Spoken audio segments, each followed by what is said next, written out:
Hi guys! For today's video, luto naman tayo ng chicken afritada. Kung puro adobo lang yung alam mo, pues subukan mo naman to. Pwede mo rin tong lutuin for special occasions. Masarsa at napakasarap, kaya tara, simulan na natin. Kailangan natin ng manok na malalaki yung cut. Then, sa isang kawali, ipapan-fry muna natin yung ating mga gulay gaya ng patatas. Pagkaluto ay iset aside, then isunod naman yung carrots. Ipapan-fry lang natin to para mas lalong sumarap dahil merong toasted flavors yung mga gulay. Next naman ay yung ating green at red bell peppers.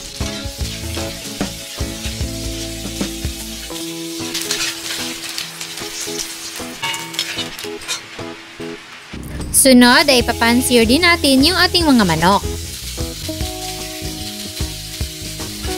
Huwag din kalimutang baliktarin para maluto din yung kabila. Kapag naging lightly brown na gaya nito, hanguin lang at iset aside. Then sa kaparehong kawali, igigisa natin yung ating sibuyas. Sunod ang bawang.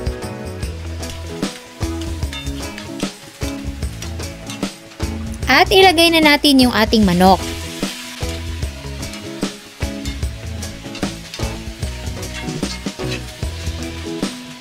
Pagkatapos mag-isa ng saglit, maglalagay na tayo ng isang kutsara ng tomato paste.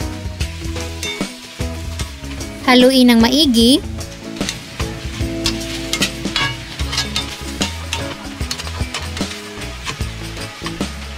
At maglalagay na tayo ng tubig enough na makover yung ating meat. Para malasang-malasa yung ating dish, maglalagay tayo ng isang chicken cube, dinikdik na paminta at dahon ng paminta. Takpan at isimmer na mga 15 to 20 minutes hanggang sa ma-fully cooked yung ating chicken.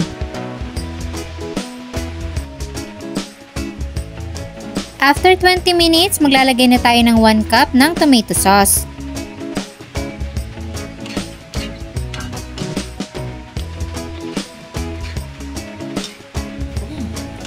Hintayin lang natin na kumulo ulit at pwede na nating ilagay yung ating gulay na carrots at patatas.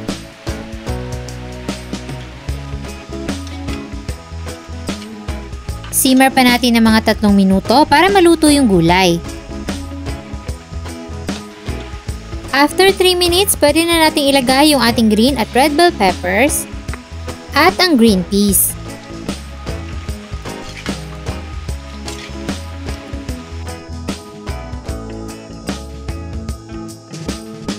Simmer pa natin ng mga 2 minuto, then pwede na nating iserve yung ating chicken afritada. Kaya kung wala kang maisip na ibang luto ng manok, pwede mo tong subukan.